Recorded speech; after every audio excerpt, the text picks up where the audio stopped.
we recognise that there are so many external constraints in travel. If you think about what's happened over the last 8 years, ash clouds, political unrest, recession, fluctuating currencies, the list goes on.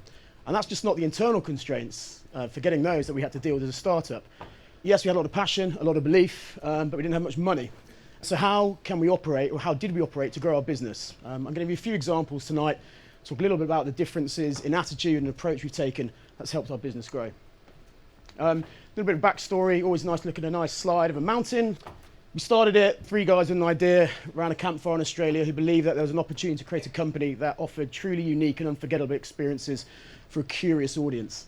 We came back from our travels, we took corporate jobs, but all the while we're looking for this opportunity to create a very special business that would really blow people's minds with travel.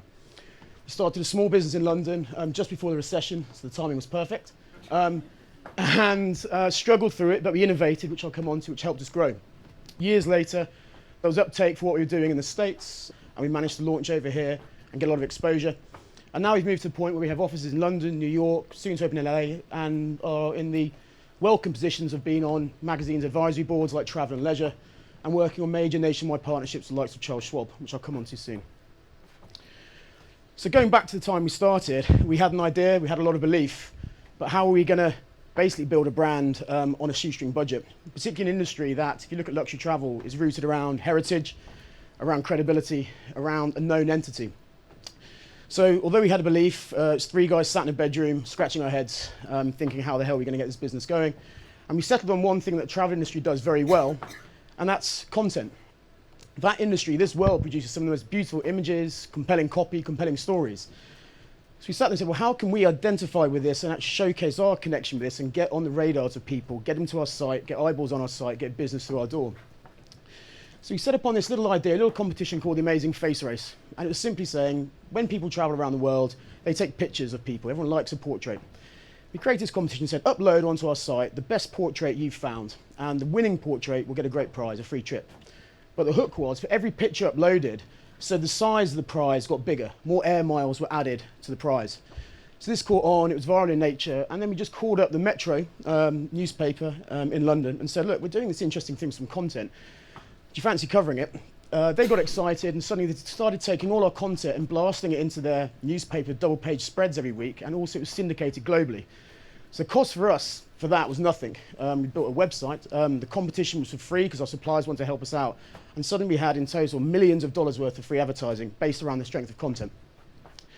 So taking that forward, we said, well, how can we keep this focus on creating brilliant things that people want to talk about? So we started applying it to service innovation and product innovation within our business. The idea being, let's create services and products that ultimately deliver incredible customer value, but also things that people will want to talk about. And we started applying it to different aspects. On the service side, we started looking at the pre and post travel experience. Everyone focuses on what you're doing when you're away. But we all know that when you come back from your travel, ultimately it's a quite depressing experience, that first day back at work. And there's an irony, isn't it? We're in the business of giving people brilliant experiences, but we also give them a terrible experience that first day back. So we started looking at a thing called the Back to Reality Kit, which is very simple. It just said on the first day you get back, on your desk or at your doorstep will pop up a little black pack with a note in it saying, guys, we know how you feel. You've got 5,000 emails to get through. There's no food in the fridge. And really you want to be back on that beach you're on. Inside the bag was a little bag of goodies to help ease you back into the real world. And it just said we cared. It showed we were thinking about them and touched on an aspect we talk about a lot called demonstrable thought, showing them that we care and that we're in their shoes. We also did a thing called Arts of Travel, which was about literature and music to inspire you for your trip before you went away, making sure you had the right soundtrack and right books. And it started getting us recognised for our service. So we started winning awards. We won Cisco's Customer King Service Award. And again, we were creating this abundance, just from some ideas in the business, without spending anything on our marketing and advertising. So then we took it into product. So you can imagine 3 guys starting out a travel business in a very competitive industry. If we started offering generic trips to the same old place that everyone else can find, well, we're never going to perform on search. We're never going to perform in terms of credibility. So we asked a can-if question like, well, how are we going to compete? Well, we can if we start looking at a unique product, experiential product that really stands apart.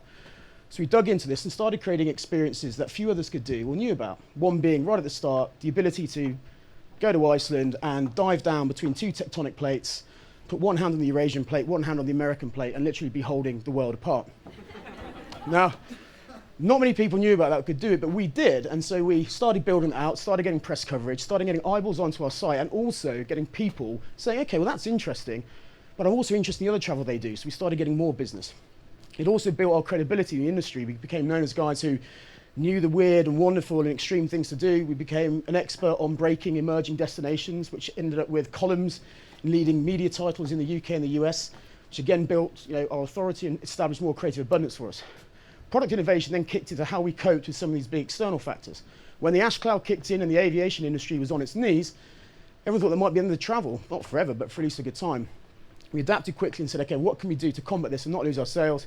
So we pulled together within weeks some of the most inspirational road trips you could take through Europe, in the US, in South America, incredible train trips through Europe, pushed them out to our domestic audience in those areas, and actually then saw a year-on-year increase over that period of time in sales for our travel product, irrespective of the ash cloud. So the constraint was out there, it forced us to innovate. You look at the recession. Travel is often seen as a discretionary spend. It gets cut when people are looking at financially stiff times. How do we get people traveling when recession kicks in? Well, we create a sense of urgency around the product we're offering. So we'd look for products that you had to take in that year to justify the travel, I should also say. So a number of years ago, the Okavango Delta in Botswana, its rains were heavy, the waters were high, which made for incredible game viewing. And it really was, based on history, a once in a 30-year opportunity to see incredible game in that way in the Okavango Delta. Put those products together, pushed it out, and got the rewards for it. Moving forward. So this focus on service innovation, product innovation, giving something that will drive value in the customer experience, but ultimately, the perfection is to do that, but get people talking about it, has led us to where we are now. Like I said, operating in the UK and the US, and actually getting to work on some really interesting projects with some great brands over here. One of which we're doing at the moment is with Charles Schwab. Charles Schwab is the manifestation of a lot of the approach we've been taking with regards to meeting our constraints.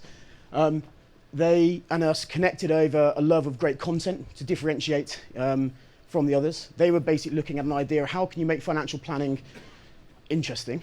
It's a little bit dry. But so we started looking at, well, financial planning could unlock the door to a pretty incredible world.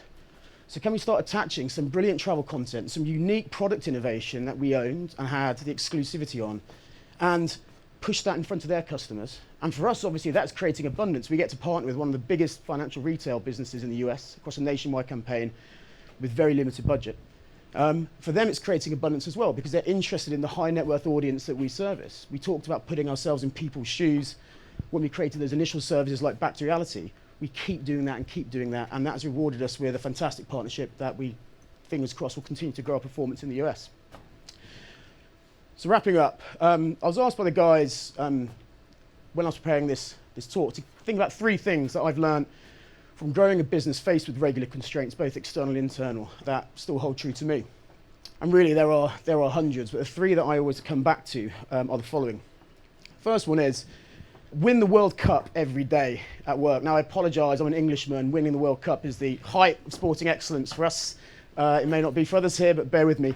And what we mean by that is, when we started in that bedroom, every little victory we got, we treated like we'd won the World Cup. It was us against the world. A little bit of press, a bit of feedback, maybe even just a small sale, but it made us hungry and it kept us moving forward. And it created a culture for the 3 of us of we can overcome everything. And that's what we still encourage in the business today. Whether it's a tiny win or a big win, we want to celebrate it and recognize it. Now, I'm not saying when we fix a kettle, everyone goes nuts and takes a day off and goes to the pub, as fun as that would be.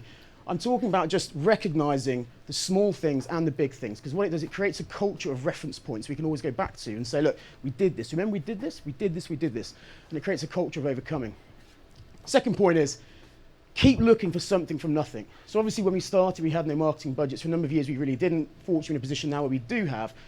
But we act and we create internal constraints for our staff of, imagine we don't have anything to spend on this. Imagine we can't just go down a classic channel and just push it out. How would we get this, or how would we engage with these people without that resource? And that fosters a culture of creativity, of hunger, of continued innovation. Then we can marry that with extra funds, so we hope the reward will get bigger. And finally, for us, it's always about looking outside your industry. Travel shouldn't be in a silo. We always talk about travel being part of your social fabric. Everything you do, whether you're a lover of fashion or art or technology, always connects back to travel. It might inspire you to travel or go and see places that inspired that particular industry. So we're always looking for learnings and things like, how do these companies, how do they meet their constraints? How do they improve their services? Looking at these things, it's also enabled us to take partnerships with companies outside of the travel space, whether it was Dunhill or Johnny Walker Blue that we did last year, and created abundance for us because we're getting in touch with them saying, look, we've got great content, great ideas. We think your audience would love it. They reciprocated, and suddenly 100,000 more eyeballs were put on our business, which continues to help us. That is it for now. So thank you for your time.